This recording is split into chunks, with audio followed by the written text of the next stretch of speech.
Fresh air, longer days, a chance to reset. This season, let therapy be part of your spring cleaning. Clearing mental clutter, shaking off stuckness, and building something better. Grow Therapy helps you get there. Whether it's your first time in therapy or your 15th, Grow makes it easier to find a therapist who fits you, not the other way around. They connect you with thousands of independent licensed therapists across the U.S., offering both virtual and in-person sessions, nights and weekends. You can search by what matters, like insurance, specialty, identity, or availability, and get started in as little as 2 days. And if something comes up, you can cancel up to 24 hours in advance at no cost. There are no subscriptions, no long-term commitments. You just pay per session. Grow helps you find therapy on your time. Whatever challenges you're facing, Grow Therapy is here to help. Grow accepts over 100 insurance plans, including Medicaid in some states. Sessions average about $21 with insurance, and some pay as little as $0 depending on their plan. Visit growtherapy.com/booknow to get started. That's growtherapy.com/booknow. growtherapy.com/booknow.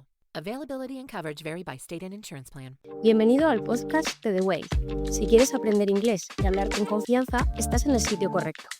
Hemos ayudado a miles de personas como tú a mejorar su inglés y alcanzar sus objetivos. Visita nuestra web theway.es para conocer más sobre nuestros cursos online desde A2 hasta C1 y descubre cómo podemos ayudarte a avanzar en tu aprendizaje. Además, si necesitas una certificación oficial, también ofrecemos la opción de realizar el examen Language Pair cómodamente desde casa. Hello everyone and welcome back to The Way podcast, where we learn in English poco a poco or podcast by podcast.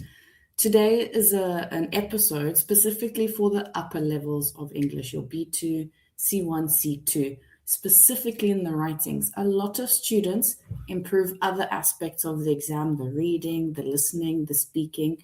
They improve those aspects relatively quickly. But the writing is a part that it takes a long time to learn how to integrate your levels into the writing and how to demonstrate your level. And a lot of students think that the way that you write is the way that you speak, and that is completely incorrect. So today's episode is also a video on YouTube, so you can either listen to the podcast normally, or if you want to see what I'm seeing on the screen, you can watch it via YouTube. Also, today's episode will have a downloadable worksheet, what I'm looking at now, so that if in the future you do want to have a look, you'll be able to access it. Okay, so how to pass the writing exam. So I'm going to read parts of what I've written just to clarify it for myself, and then I will go into more depth of anything that I think needs clarifying. Okay, so why have I created this? Purely from what I can see, what my students are doing, right? Students really struggle with writings because, well, ChatGPT exists in 2026, and a lot of people are not used to or accustomed to writing for themselves anymore. Not only in Spanish, not only in English, but also in Spanish. So it's a very normal thing that, we have tools that we can use that make life easier for ourselves. Another thing is that there's a level of critical thinking that is necessary in writing, especially for more formal writings. And a lot of students don't have enough practice of how to utilize that, how to access that quickly. A lot of students fail the exam because they also, let's say that you are a C1 student and you're a very good C1 student. Some students think that they don't need to not practice and study, but they think, oh, well, I'm so good at speaking, I'm definitely going to pass the exam, not knowing that there are actually structures in place and there's a system in place that you need to work in order to get high marks in the exam, right? And finally, I would also add that a lot of students do practice and study, and if they're going to an academy, they know what types of writings that they need to do. But when you're at home, you can chill, you can listen to music, you can Google Translate. They are not accustomed to functioning under pressure. Execution of a writing under pressure is a completely different ballgame. That's an expression, a completely different ballgame. It's like tennis and basketball. They are not the same, right? So let's go. That's why I decided to create this, because we are in exam season. So I'm making this in April. A lot of students are preparing for June, right? The things that I'm going to be focusing on, I've written it down here, and we're going to break it down bit by bit. The rubric, so what the examiners are focusing on, the structures, something that you need to realize about different types of writings, register and tone, linking words and cohesive devices, which is basically your vocabulary and how you approach the writing, and then finally, how to add in the correct grammar. Okay, so starting with the writing rubric. Now, different exams function differently. The examiners are looking for different things. There's no universal writing structure. For example, language cert is slightly different to Cambridge, which is slightly different to IELTS. But in general, there are 4 things that we're looking for, right? Which is content and task fulfillment. Have you answered the questions fully? If there were 3 questions, did you answer all 3 or did you only answer 1?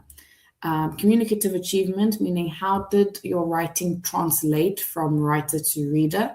Organization and language. So let's break it down. Content and task fulfillment is exactly what I said.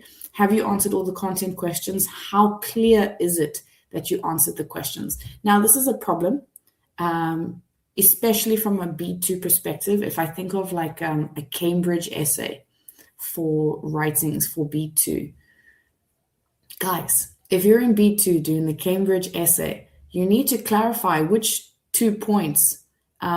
Well, you have 3 points. You have 2 points that are given to you, and you have to invent your own point. A lot of the time, when the examiner or the reader is reading your essay, you just assume that what you write is obviously, it must be there, the content must be there. But if the examiner has to search and look for this specific point that explains that this answers the question, you're not doing a good job in your writing. The same as C1, all right? In C1 Cambridge, for example, you have 3 choices to choose from, and you need to choose 2, and in the end, compare which one is better, right? So the B1 and B2 and B1, the B2 and C1 essays function slightly differently. But if students are not analyzing and actually looking what is necessary, they don't make a strong enough introduction. They don't make a strong enough conclusion, and it's all very wishy-washy, right? So make sure that it is clear for the reader, not for yourself. You are not important. What is the important is how it comes across in your writing. So that's the content. Looking at communicative achievement, and means how well have you communicated your idea? So I have some questions. Number 1, does it translate from Spanish to English? And is it difficult to read or understand? So what happens often in a writing is that students sort of write not realizing that like their grammar structures don't really make sense, because sometimes students are thinking in Spanish but writing in English. So there's a Spanish-English direct translation that doesn't work. Another thing that students do is that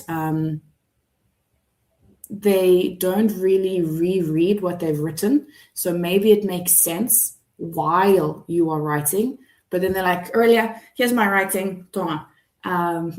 Which, that doesn't function either. If you can't read and analyze what you've written, you're not going to get full marks. Okay. Next question is there space for doubt, right? What that means is while I'm reading your writing and I have questions like how did that happen? Or why would someone do this? Or why would someone choose this option? If there is space for me to ask these types of questions, it means you haven't fully communicated the idea properly. Does that make sense? Like you're not there. You don't have like a little mini you on my shoulder whispering the things that I'm supposed to know, right? So there is no conversation here. You only have one opportunity to explain to the examiner your full ideas. So I always tell my students, you give your reasoning, you justify it with an example, and you can justify it with so give your statement, give it with a reasoning. So for example, in a because or due to or whatever, and then follow up or justify it with a follow-up example, even if you have to make it up. Okay. So the question is, have you justified your reasoning with examples? Cool. Final question for the section. Does the writing match the tone? For example, an essay, is it balanced or argumentative? Okay, that means that you have to understand the type of writings that you are doing. So Cambridge functions in one way, language cert functions in another way. Guys, there's some aptus in another. There's so many different exams. Your job is to talk to your teacher, whoever your teacher is, or whoever access that you have, and say, okay, let's use Cambridge as an example. Aurelia, how can I approach the essay? Okay, well, an essay, you can do it like an opinionated essay where you give the example and directly give the opinion, an example, and it could be like positive, positive, positive, positive. That's personally not my favorite because I don't care about your opinion. Your job is to convince me that your opinion is the correct opinion. So I personally prefer a balanced writing, an argumentative writing, which means that you show advantages and disadvantages of topic one, advantages and disadvantages of topic two, and in the end, we can agree together at the same time that option one is the best or something like this, right? But that's an idea of what is best for you going forward, right? There's no right or wrong way if you understand the structure. Going into something like language cert, they focus on just a general formal or a general informal. Now, what does that mean? There's less structure. So you have to understand, okay, at least I need to understand how to formulate a formal writing. What does that look like? And then you need to understand. So what I'm saying is, in order to communicate your point correctly, you need to understand exactly what is being asked in the type of writing, which then comes into the organization. Okay, guys, number one sentence is not one paragraph, right? And I see this a lot. Students just go comma, comma, comma, comma, comma, comma, comma, comma, full stop. And I have like 5 lines of writing and it's one sentence. Stop doing that. That's not okay, right? You need to be using linking words and cohesive devices like your however, your whereas, meanwhile, although. If you're a higher level, words like thus or hence, right? So you need to be clarifying your paragraphs, right? And play with punctuation, a semicolon, punto y coma. Very popular in English writing. We love to play with punctuation. I know in Spanish it's not normal. Me da igual.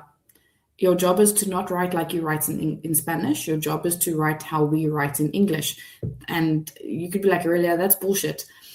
Again, me da igual. You guys need to do the writing. I'm just telling you what is necessary. So you need to play. Even if you don't use it correctly, you need to be making mistakes at the level that you're at. So at B2, you can make B2 mistakes. At C1, you can make C1 mistakes. And in that space, you can play and experiment with punctuation, like a hyphen or a dash. These are like guion. But specifically, my favorite, because it's the easiest, is a semicolon. Now, a semicolon works the same as the way that you are using a comma. You are connecting ideas. Idea 1, sentence 1, is the same idea as sentence 2, right? So instead of putting a comma or a full stop, you just put the semicolon, okay? So that I recommend highly because not a lot of students do it. And it shows then that you are at an English level. Do you know what I mean? Okay, what else have I written here? Okay, let's go through the questions. Have you organized your paragraphs correctly? Please also know how many paragraphs you need. You need to take time before you start your writing to clarify and analyze the types of, I want an introduction. Fine. I have 2 content points, so I need 2 extra body paragraphs, and I want a conclusion. Okay, so 4 paragraphs. Cool. If it's a B2 essay, you need 5 paragraphs because you have 3 things that you need to write in the B2 Cambridge. It just depends on the topic, right? As long as it's clear, you should have 1 content point connecting to 1 paragraph. That's the general rule, okay? Right, so organize paragraphs correctly. Are you using the correct writing structure? Guys, you need to go into the exam knowing, okay, an article needs to have a title, and the register is more neutral to informal. Okay, I need to do a report or a proposal. They have a title and they have subheadings, as in subtitles, right? I need to do an informal letter, right? I can say, hey, Pepe. But I can't be like, yo, what's up, Pepe? You know, there's things that you need to realize. So you need to study this. You need to ask your teacher. You need to look on the internet and figure these things out before you get into the exam, right? Okay, so correct writing structure. Using linking words in cohesive devices, and does the writing have flow? So a lot of students have jagged writing. So jagged meaning da da da da da da da. And in reality, the writing needs to be like na na na na na na na. I don't know a better way to explain that, especially if you're listening via the podcast. But writings need to have flow. It needs to be easy to read. If it's difficult for me to read, I'm going to baja la nota immediately. It's not my job to make you pass. It's your job to want to make you pass. Does that make sense? So your cohesive devices and linking words. So I'll explain that later, but you just remember that you need to give your writing some flow. Okay. Okay, then I said, have you used a semicolon or other interesting punctuation? One sentence is not one paragraph. Cool. What are the requirements of the writing? For example, a B2 essay is different to a C1 essay. Again, I mentioned that before, that they function slightly differently. And an essay for Cambridge, which is a discursive essay, more like an academic essay, is different to an essay for language cert, which is more of a narrative essay, which is more like a personal story in the form of like beautiful writing, right? So please understand before you go in what is expected of you. Okay, looking at language. My question here for language, it says, are you using the correct grammar and vocabulary for the register of the writing? Is it formal or informal? Guys, in formal writing, there are no beautiful idioms and expressions and phrasal verbs, right? And academic writing is like cold, right? It's I don't want to hear your voice. I don't want to see your personality in the writing, right? Basically. Whereas an informal writing, that's your space to like pavorial and impress the examiner and demonstrate all your beautiful vocabulary. So you need to understand the type of writing and the type of vocabulary and grammar. Well, grammar, you can use any grammar. But for example, in a formal writing, you do a lot more passive. If it's an informal, you don't really need as much passive. You can put passive in to demonstrate to the examiner that you know how to use it, but it's not as necessary compared to a formal writing. Okay.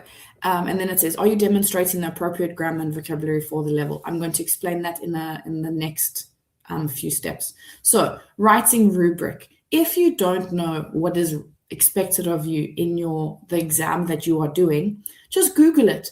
B2 Cambridge writing rubric, right?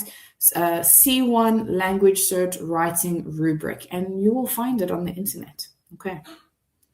Right. And I mentioned this as well. You can make errors at your level, but not at a level lower.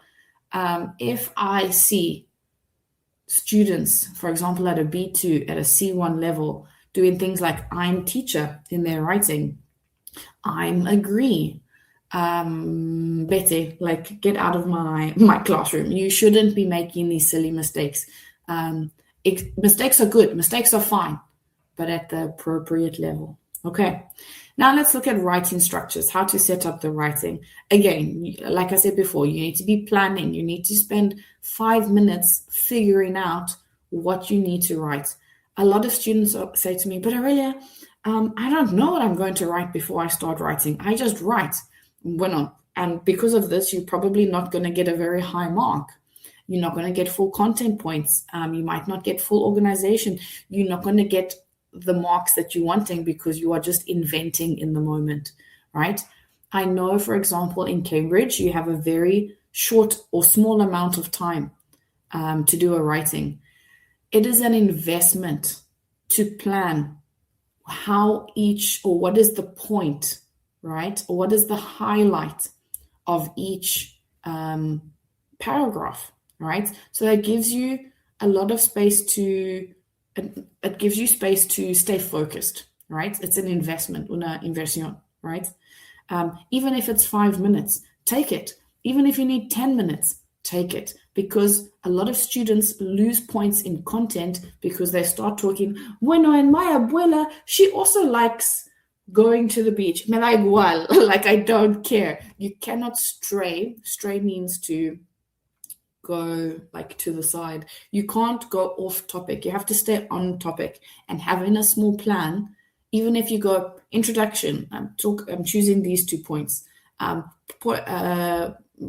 First body paragraph, right? So I'm going to talk about these advantages and these disadvantages. This one, second body paragraph, I'm going to talk about this point with these points and that points. And then, yeah. So you don't have to make it complicated. You just need a little space where you can sort of like give yourself a skeleton of what your writing is, okay?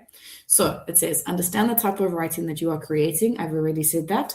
For example, like I said before, a B2 Cambridge essay needs 5 paragraphs, whereas a C1 Cambridge essay only really needs 4. Is there a magical number that is the official correct amount of paragraphs? No. As long as you have paragraphs, number one, paragraphs are important. So make sure you're making paragraphs and that one idea connects to one paragraph.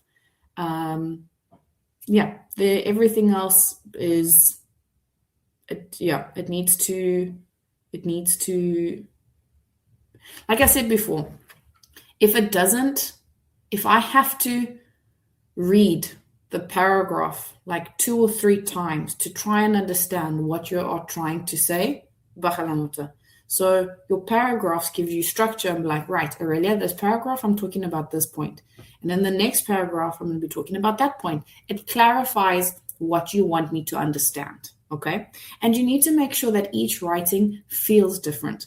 So let's say from a Cambridge perspective, you choose 2 formal writings. You choose the essay and, for example, the report. They are both formal writings, but the structure functions slightly different.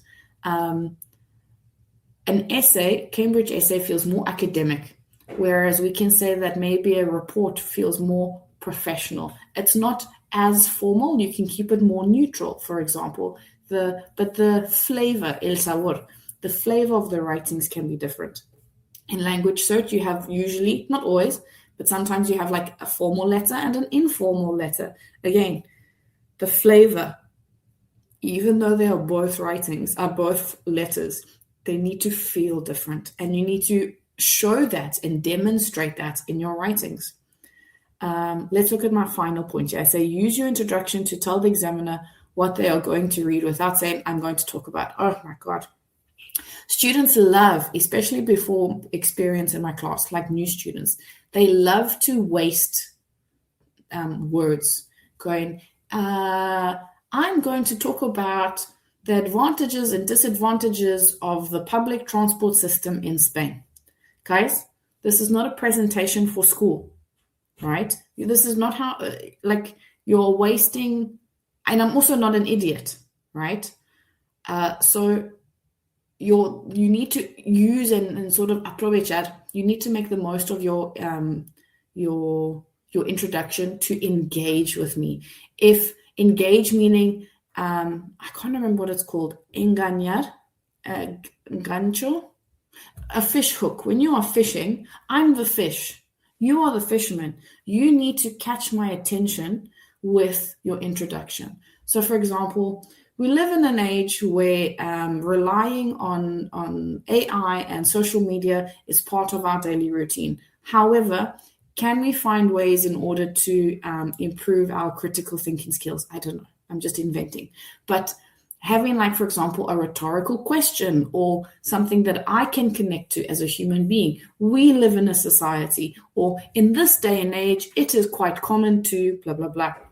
Find ways to engage with the reader, right? And not just, I'm going to present option A and option B.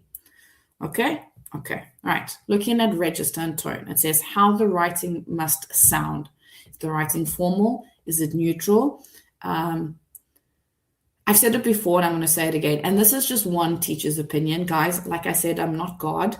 You take my opinion with a pinch of salt, meaning you take my opinion, but you don't have to listen to my opinion. But remember, I've been teaching for like over 10 years. I know what I'm talking about. And none of my students fail because they listen to what I say. And I'm a little bit of like a dictadora in my class, but my students pass. So, evidence speaks for itself. But like I said, you have to put in your opinion in the writing, right? For example, in the Cambridge essay, you have to put in your opinion. It usually asks for it. But if you just go, I think, it's very like egotistical. It's very narcissistic. Why do I need to read about what your opinion is, right? Especially when it's an academic writing. Your job is to convince me that we will have the same opinion, all right? So, like I said, I keep personally all opinions for the end. Or if you prefer to have an opinionated essay, first give me the facts. For example, advantages and disadvantages. Therefore, I believe that blah, blah, blah, blah, blah. Advantages and disadvantages of the next point. And so we can agree that blah, blah, blah. All right, so be strategic about your writing in this way. What else have I written? Oh, I've said you need to keep your opinion at the end, or you need to convince me that your opinion is the correct one. Okay, fine. Avoid contractions. Remember that your contractions is when you shorten, like I am changes to I'm. I can't do that in a formal writing. However, you can do it in the informal writing. So just keep that in mind. And a lot of students ask me, Aurelia, if I have contractions, does it still count as 2 words? Because remember that you need to be making sure that you are putting in the correct amount of words. Your writing can't be too short and it cannot be too long, right? I always tell my students to try and aim for the middle. So for example, I can't remember now. Let's say that C1 is between 240 to 290. I can't remember. Let's say 240 to 290. I tell my students aim for 270, right? Because you need that extra amount of words for your reasonings, for your examples, for your justifications, right? But yes, a lot of students ask me, Aurelia, do contractions count as 2 words? Yes, they do. Okay. Then it says, do not use flowery vocabulary. So depending on the type of writing, if it's a formal writing, it cannot be flowery. You cannot purpurina your phrasal verbs and idioms and expressions, right? It needs to be more focused on like set expressions. It is common knowledge that we live in an age that another aspect to consider is, right, those are the types of structures, vocabulary sort of structures that the examiner is looking for. If the writing is more informal, right, I always tell my students to add a rhetorical question, because a rhetorical question is a fantastic way to engage with the reader, meaning I will be more interested to read your writing because I have a question that needs to be answered, right? It's human nature.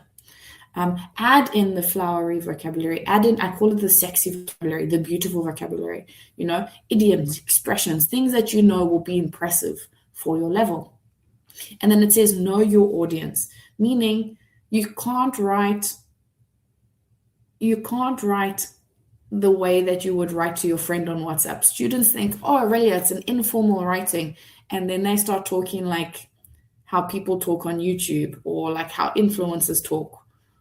No, you still need to know that the writing needs to be intended for a specific person. The director of a school, your peers, meaning your compañeros of a club, whatever.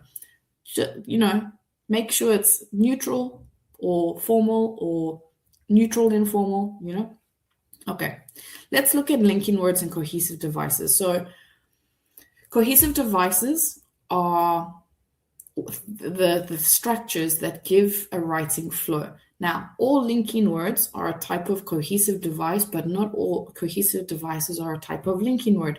A linking word connects 2 sentences together, right? So I've given you some examples because all of my students put but. Oh, and they love to put and another, they like to say good, and important. Guys, use synonyms, please. If I have to read important like 3 times in your writing, I'm going to get bored. Vital essential, crucial, right? So play with your synonyms if necessary, right? Going into the linking words. So, for example, but you can change for however, nevertheless, although, and. You can say moreover, in addition, furthermore. Because you can say since, due to, because of, or owing to. And when you want to focus on results. So these are very impressive and not a lot of students use it. So try and put this into your writing. Hence is por eso. Therefore is por lo tanto. And thus is de este modo. So play with these. A lot of students, because they don't use it in their speaking, they don't feel comfortable putting it in their writing. But that is a good thing. If you started talking to me and saying, nevertheless, in your speaking exam, well, that's great. It's a fantastic word, but not a lot of people speak that way. So use it and practice it in your writing. You don't really need to use it in your speaking, okay? Right, let's turn the page.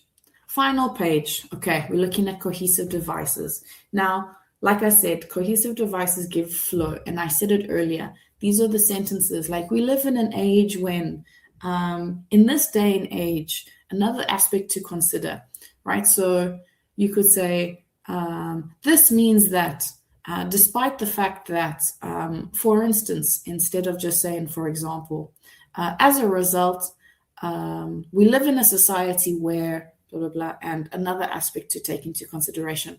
If you want more, and I recommend that you put more, just Google and just say B2 cohesive devices or C1 cohesive devices and see what comes up. Because, guys, there are so many interesting and quality websites out there to help you with your English. You just need to utilize it better, okay? Now, nearly finished, guys, nearly finished. It says grammar, how to plug in grammar. Now, this is one of the things that really frustrates me the most, because you go to an English academy or you study English and you learn all this grammar, and then you're like, oh, well, I can ignore the grammar when I do the writing. No, your job is to analyze the grammar and go, how can I put this grammar into my writing?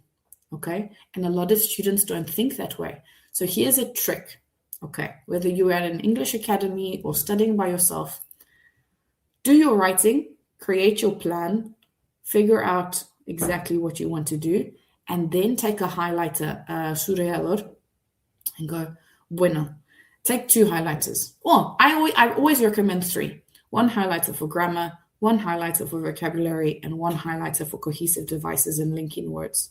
Okay, so grammar. Well, this is a B2 grammar structure, and this is a B2, and this is B2. Okay, now let's do vocabulary. Like, oh, that's a fantastic phrasal verb, or that's a really good synonym, like crucial. Such a fantastic word for a B2 level, or, crucial, vital. So do your vocabulary, and then in the final color, how many linking words and cohesive devices and semicolons are you using? When you can analyze your writing like that, you are doing a good job, because it is not obviously, it is my job to teach my students how to do the writings, and it's my responsibility to make sure they have all the information. But like I tell my students, no soy diosa, no puedo purpurinar los milagros en mis alumnos. You have to study, you have to analyze, you have to actually, do the work. Okay, and it's the only way that you will improve your writings. So if we had to look at a B2 level, think of things like passive voice. Phrasal verbs are very B2. You learn a lot of phrasal verbs in B2, so you can put them in your informal writing. Reported speech, making comparisons, and using the to and ing patterns. For example, when you have a preposition, siempre sigue con ing. When you have a verb like enjoy, siempre sigue con ing. So these are things that you learn in B2. Put them in your writing. C1 is a little bit more intense, negative inversions, cleft sentences, participle clauses, dependent prepositions. So not so much phrasal verbs. The dependent preposition is more important. Okay.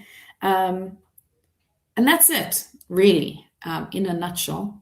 To summarize, I have some extra notes though. So what I said Aurelia's personal tips. So let me read them out to you. It says, try your best to avoid repeating the same vocabulary. For example, good, good, good. I've already mentioned that. The way that you write shouldn't sound like the way that you speak. Exactly. Make sure that it feels different, because speaking English is way more like como hablamos en la calle, not the same. And use a highlighter system to help you analyze your writing. Yeah. Final thing that I would recommend is students go, Aurelia, but how do I know if I've passed? Okay. If we have to go back to the rubric, for example, Cambridge does 5, 5, 5, 5, 5 for content, 5 for communicative achievement, 5 for organization, and 5 for language. Language Cert does it 3. They go 3 for content, 3 for organization, 3 for grammar, 3 for vocabulary. So you need to know how much space you have to play, right? However, the key thing, you should definitely 100%, no bullshit, and I'm not even being funny, you should 100% get full marks for the content and full marks for organization, because you can control that. You can control your paragraphs and you can control how you answer the question. You're not an idiot. You're doing a very difficult language exam, right? So at least 50%. And then with the grammar and the language, and if you have communicative achievement in Cambridge, you have more space to play. Maybe instead of 5 marks, maybe you get 3. Maybe you get 2. Maybe you get 2.5, right? But it doesn't matter, because you've already passed at least 50%. You see what I mean? So that's it for today. We have some intensive courses happening now in April, going into June and July. So if you guys want to do some intensive courses specifically for Language Cert, please contact us. Also, if you want to improve your speaking, or whether it's for an exam or for work or just in general, you can go onto our website at theway.s, and you just can plug in that you want to do 10 euros for 45 minutes of speaking, and we can chat. Sometimes the classes are with me, sometimes the classes are with Anthony or Caleb. We've got a lot of teachers on board for The Way. So just contact us and we'll help you as much as we can. Okay, everyone, that's it for today. Bye.